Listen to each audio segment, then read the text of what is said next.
Hello friends, स्वागत है आप लोग का एनसीईआरटी जोन में। क्लास 12th का प्रीवियस ईयर क्वेश्चन हम डिस्कस कर रहे हैं।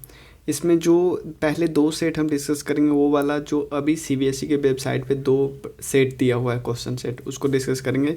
उससे हमें मार्किंग पैटर्न भी पता चल जाए कि कैसे कैसे क्वेश्चन आते हैं और कितने कितने मार्क्स के आते हैं और उसमें क्या क्या लिखना होता है। और वो बहुत ऑथेंटिक इसलिए है क्योंकि डायरेक्ट उसको सीबीएसई के वेबसाइट से मैंने लिया है और जो उसका आंसर है वो भी बोर्ड ने ही लिखा है, तो इसीलिए उसकी ऑथेंटिसिटी बहुत ज़्यादा इंक्रीज हो जाती है और बहुत ज़्यादा है। तो चलिए डिस्कस करते हैं। इसमें से पहला वीडियो ऑलरेडी अपलोडेड है, देखिए। इसमें जो आता है पेपर, जैसे मैं आपको बता दूं, जो इस पर्टिकुलर पेपर में तो पहले के जो टोटल 25 क्वेश्चन होते हैं, 25 क्वेश्चन में पहला 14 क्वेश्चन होता है जो 2 मार्क्स का होता है। पहला 14 क्वेश्चन 2 मार्क्स का। उसका नेक्स्ट जो 6 क्वेश्चन होते हैं वो होते हैं 4 मार्क्स का और 80 वर्ड में लिखना होता है। और जो लास्ट के 4 क्वेश्चन होते हैं 6 मार्क्स होता है और 200 वर्ड लिखने होते हैं मैक्सिमम। 200 या 200 से कम भी लिख सकते हैं, मतलब आपको 200 क्रॉस नहीं करना है, क्योंकि 200 आप क्रॉस करोगे तो उतना टाइम भी नहीं मिलेगा, क्योंकि आप इधर 200 क्रॉस करोगे तो इसमें आपका टाइम घट जाएगा। तो 200 क्रॉस करना भी नहीं। क्लियर? तो इसमें ऑलरेडी हम 7 क्वेश्चन डिस्कस कर चुके हैं, 7 क्वेश्चन ऑलरेडी डिस्कस कर चुके हैं यहाँ तक। Federal system has work fairly well through there remain many contentious issue mention. देखो, फेडरल सिस्टम हमारे यहाँ अच्छे से काम कर रहा है, इसके बावजूद भी बहुत सारे इशू हम डिस्कस कर चुके हैं। आज से हम यहाँ से डिस्कस करेंगे 8 क्वेश्चन से। तो चलिए शुरू करते हैं। देखो यहाँ पे दिया है, what do you understand by ascriptive identity. देखो, दो टाइप की आइडेंटिटी होती है, एक होती है स्क्रिप्टिव, एक होता है अचीव्ड। जैसे स्क्रिप्टिव मतलब आप कुछ, जैसे आपके फैमिली में, अब जैसे आपका कास्ट कंप्लीटली स्क्रिप्टिव है, आपका कास्ट वही होगा जो आपके पेरेंट्स का होगा। दूसरा होता है अचीव्ड, आपने कुछ जॉब ले लिया, तो जॉब तो होता है अपने बलबूते पे अचीव किया है ना, तो इसको बोलते हैं अचीव्ड आइडेंटिटी। एक होता है स्क्रिप्टिव, मतलब जो फैमिली से मिलती है। तो आपको पूछा जा रहा है कि आपको इससे ये वर्ड जो है ना स्क्रिप्टिव आइडेंटिटी, इससे आप क्या समझते हो, इसका क्या मतलब है। क्लियर है? तो सबसे पहले ये बर्थ से मिलता है और इसका मतलब होता है बिलोंगिंग, मतलब आप जिस कास्ट से बिलोंग कर, जैसे मान लो कास्ट हुआ, तो कास्ट आपका चेंज थोड़ी होगा। तो जैसे आप जन्म ले लोगे आपका कास्ट डिसाइड हो जाएगा। उसके बाद it is what we are, हम क्या है। ध्यान देना, स्क्रिप्टिव आइडेंटिटी बताता है कि हम क्या है, हम क्या करना चाहते हैं ये नहीं बताता है। करना चाहते हो तो अचीव में हो गया ना। स्क्रिप्टिव का मतलब हम क्या है, जैसे हमारा कास्ट कौन है, बस हमारा यही है स्क्रिप्टिव आइडेंटिटी। उसके बाद we don't have to do anything, आप कुछ भी नहीं कर सकते। आप जिस कम्युनिटी में जन्म लिए हो, हिंदू मुसलमान सिख ईसाई कुछ भी हो, आप वही रहोगे। क्लियर? उसके बाद आपके पास कोई चॉइस नहीं होता है आपका फैमिली चेंज करने का, आपका कम्युनिटी चेंज करने का, इवन आपका कंट्री चेंज करने का। उसके बाद और जो स्क्रिप्टिव आइडेंटिटी जो होती है, जैसे कास्ट के, आप किसी कास्ट के मेंबर हो, ठीक है, तो आपका मेंबरशिप इंटायरली एक्सीडेंटल है, आपने उसमें कुछ नहीं किया, आपका कोई कुछ नहीं चलता उसमें, आप है तो है उस मेंबर में। उसके बाद our communities provide us the language and cultural value. Obviously हमारा कम्युनिटी हमें क्या प्रोवाइड करता है, हमें लैंग्वेज प्रोवाइड करता है ना। जो स्टार्टिंग में जो हम मदर टंग सीखते हैं, जो मातृभाषा होती है, वो तो हमें अपना समुदाय ही सिखाता है ना। उसके बाद बहुत सारे कल्चरल वैल्यू कि कैसे कपड़े पहनना है, कैसे खाना, क्या खाना खाना है, कैसे बात करनी है, किसकी रिस्पेक्ट देनी, किसकी नहीं देनी है, कहाँ पूजा करना है, जो सब कुछ होता है ना, जो बेसिक चीज़, वो हमारी अपनी कम्युनिटी बताता है। क्योंकि स्टार्टिंग में हम बाहर की दुनिया को देख ही नहीं रहे हैं, सिर्फ अपनी कम्युनिटी को देख रहे हैं। उसके बाद it anchors our self identity. Obviously हमारा सेल्फ आइडेंटिटी क्रिएट करता ना एक। They are very hard to, भाई ऑब्वियसली आपका कास्ट, ये सब चीज़ जो आप कल्चरल वैल्यू और आप सीख चुके हैं बहुत, कि चलो मुझे तो इस पर्टिकुलर चीज़ों की रिस्पेक्ट करनी है, इसका पूजा करना है, तो इन सबको हटाना बहुत ज़्यादा टफ होता है लेटर आफ्टर लाइफ में। उसके बाद इट्स इन एस्केपेबल बिलोंगिंग, मतलब ऐसा बिलोंगिंगनेस होता है जिससे आप एस्केप नहीं कर सकते। नहीं बोलोगे नहीं भाई मैं तो इस कास्ट से हूँ बट मैं मानता ही नहीं हूँ। और बी आर इमोशनल, आप चाहोगे ही नहीं अलग होना, आप चाहोगे। बहुत लोग के लिए और काफ़ी हद लोगों के लिए उसका कास्ट, उसका रिलीजन बहुत इंपॉर्टेंट रोल प्ले करता है, उसके लिए बहुत इंपॉर्टेंस रखता है। तो आप खुद इतने इमोशनली अटैच होगे कि आप चाहोगे ही नहीं कि मैं उससे एस्केप कर जाऊँ, उससे डिटैच होकर रहूँ। और स्क्रिप्टिव आइडेंटिटी ऐसा नहीं कि मैं चलो भाई सिर्फ कास्ट सिस्टम इंडिया में तो इंडिया में, भाई हमेशा हर जगह है, अलग अलग टाइप से है लेकिन यूनिवर्सल है। तो आप इसमें से ज़्यादा 3-4 पॉइंट लिखोगे तो भी 30 वर्ड्स तो हो ही जाएगा ना। तो 3-4 पॉइंट ज़्यादा से ज़्यादा लिखो, बस इसमें ज़्यादा दिया हुआ है, आप इसमें से कुछ भी लिख सकते हो। उसका नेक्स्ट क्वेश्चन है भाई इसी में से अगर दोनों में से एक भी आ जाए तो हमारा काम बन जाए। तो क्वेश्चन ऐसे भी आता है कि कहीं कहीं जैसे और जहाँ पे दिया हुआ है ना, इसका मतलब दोनों में से एक लिखना है। तो इससे हमें फ़ायदा क्या हुआ, क्योंकि हमें पता चल गया कि 2 मार्क्स में भी ऑप्शन आता है कि दोनों में से एक लिखो, और 1 मार्क्स का क्वेश्चन नहीं आता है। इस क्वेश्चन को देखो कि हमारे देश में बहुत ज़्यादा रिलीजियस डाइवर्सिटी है, ठीक है ना, रिलीजियस डाइवर्सिटी, उसके अलावा कल्चरल डाइवर्सिटी, ये सब तो आपको पता है कि कल्चरल डाइवर्सिटी का मतलब है आप किस तरह रहते हो, क्या खाते हो, क्या पीते हो, क्या पहनते हो, सब कुछ कल्चर में आता है। क्लियर। तो कल्चरल डाइवर्सिटी भी बहुत है, तो रिलीजियस डाइवर्सिटी भी बहुत है। रिलीजियस डाइवर्सिटी का मतलब बहुत सारा रिलीजन है और हर रिलीजन के अपने कुछ कायदे, अपने अपने कुछ कानून हैं जो लोग फॉलो करते हैं। भले ही ऐसा नहीं है कि कानून लिखा हुआ है, कहीं कानून बनाया हुआ है, फिर भी लोग बहुत चीज़ फॉलो करते हैं। जैसे हिंदूज की बात करें, मंदिरों में जाना, मुस्लिम मस्जिद में जाना, ये सब कहीं एज सच लिखा नहीं रहता है। मतलब लिखा हुआ है लेकिन एज सच कोई लॉ नहीं है कि आप नहीं जाओगे तो कुछ हो जाएगा, लेकिन फिर भी लोग जाते हैं ना। तो इतना रिलीजियस डाइवर्सिटी और सब अपने अपने रिलीजन को फॉलो करते हैं। क्लियर। और इसके बावजूद भी हम साथ रहते हैं। तो 2 हमने क्वेश्चन देख लिया, 8 क्वेश्चन देख लिया। अब 9th क्वेश्चन देखते हैं क्या है एक्चुअली। देखो उसके बाद, in response to the harsh working condition worker have expressed anger through trade union.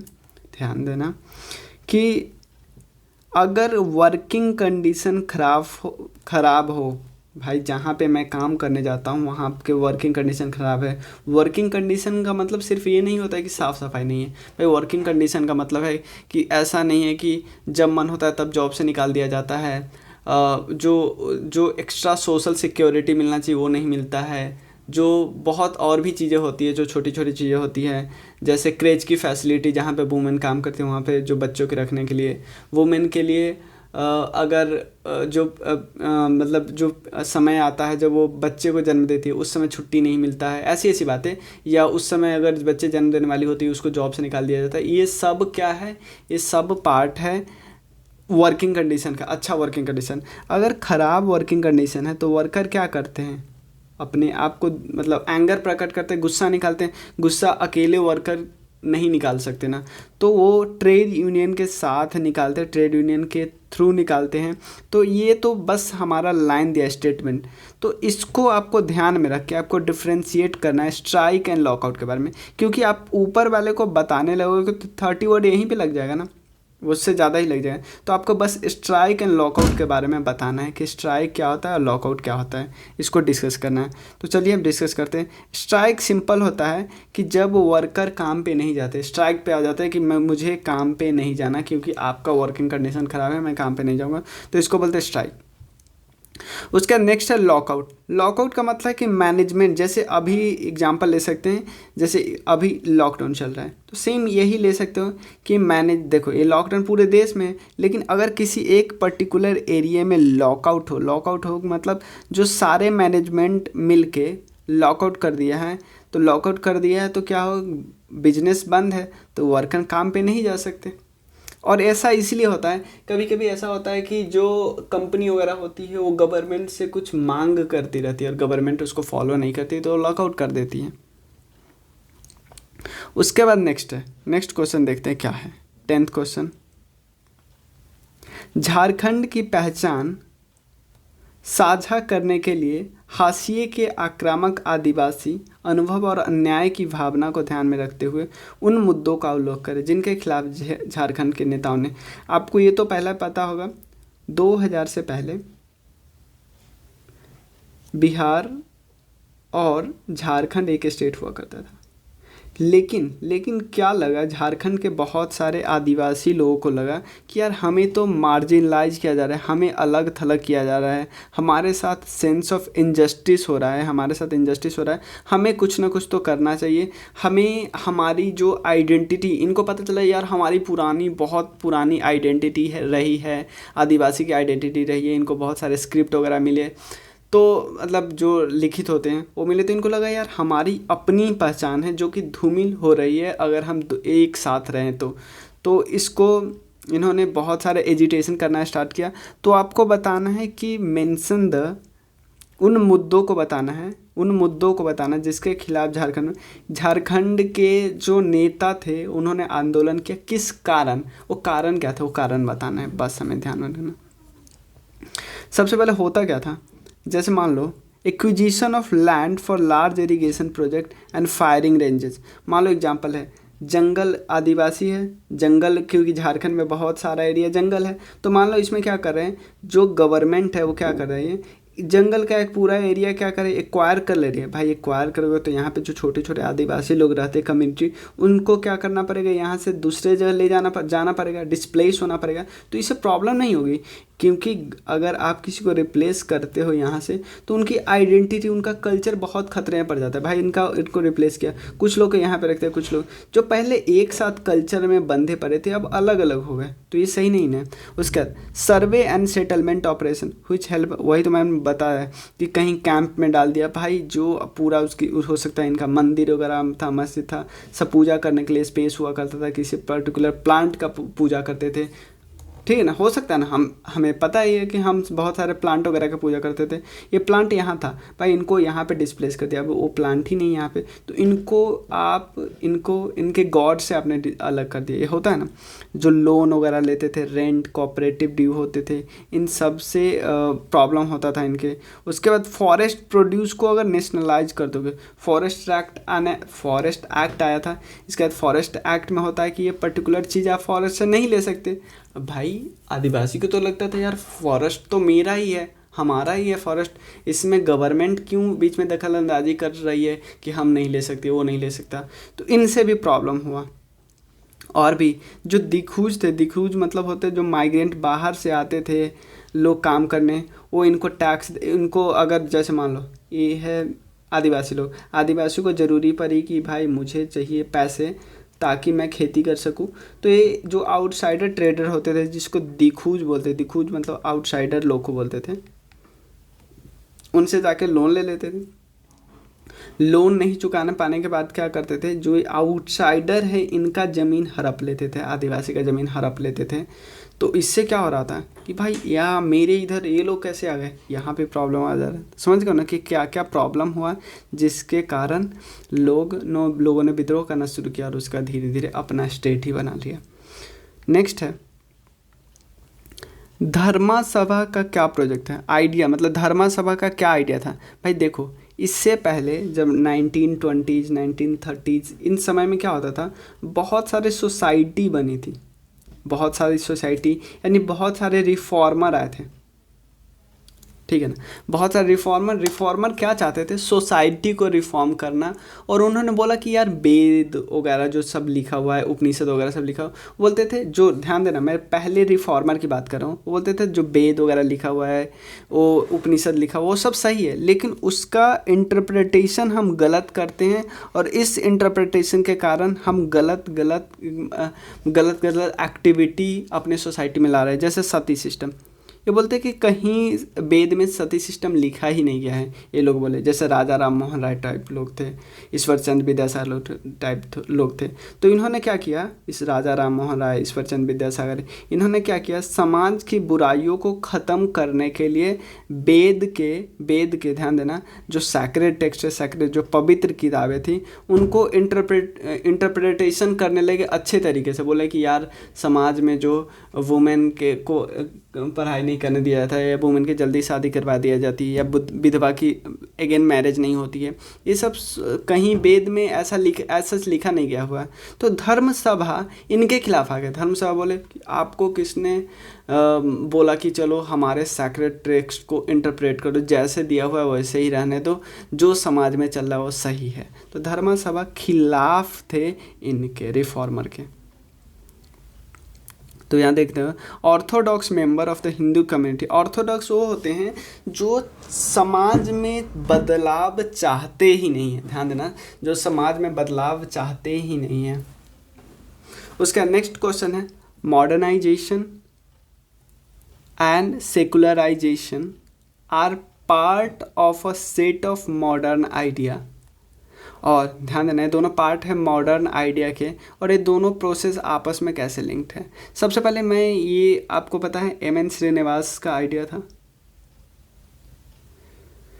थोड़ा मैं बैकग्राउंड बनाता हूँ। सबसे पहले इन्होंने आइडिया दिया था ब्राह्मणाइजेशन का। ब्राह्मणाइजेशन में इन्होंने बोला था कि लोग, ध्यान देना, लोग क्या करते हैं, कॉपी करते हैं ब्राह्मण को, कॉपी करते हैं ब्राह्मण को, इमिटेट करते हैं। कॉपी करने का मतलब है कि ब्राह्मण जैसे जैसे चीज़ कर रहा है वैसे लोअर कास्ट करने लगते हैं, और इनको लगता है कि हम अगर ब्राह्मण जैसे करें वैसे अगर करें तो हमें मोबिलिटी मिल सकती है। समाज में मोबिलिटी मिलने का मतलब समाज में नीचे तबके से हम ऊपर तबके में जा सकते हैं। तो सबसे पहले इन्होंने बताया ब्राह्मणाइजेशन। फिर इन्होंने और स्टडी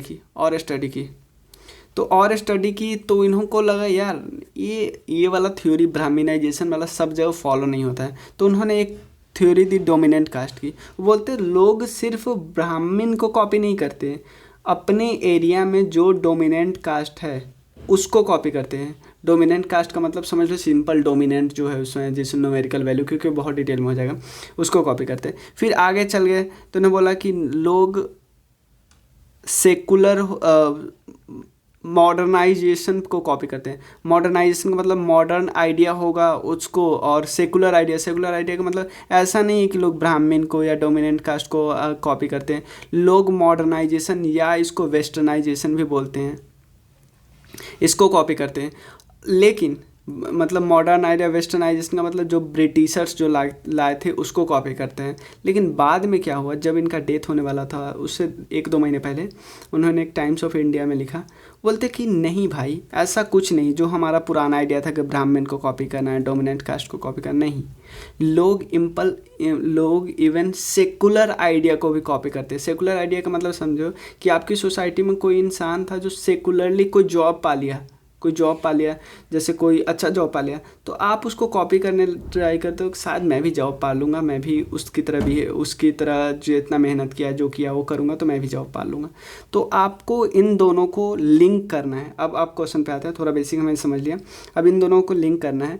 चेंजिंग देखो, अब सेकुलराइजेशन का मतलब क्या होता है कि आपके लिए, ध्यान देना, सेकुलर का होने का मतलब होता है आपके लिए दो धर्म में कोई डिफरेंस नहीं है, यानी हम ऐसा बोल सकते हैं सिंपल कि लाइफ से रिलीजन का इम्पोर्टेंस ख़त्म हो गया।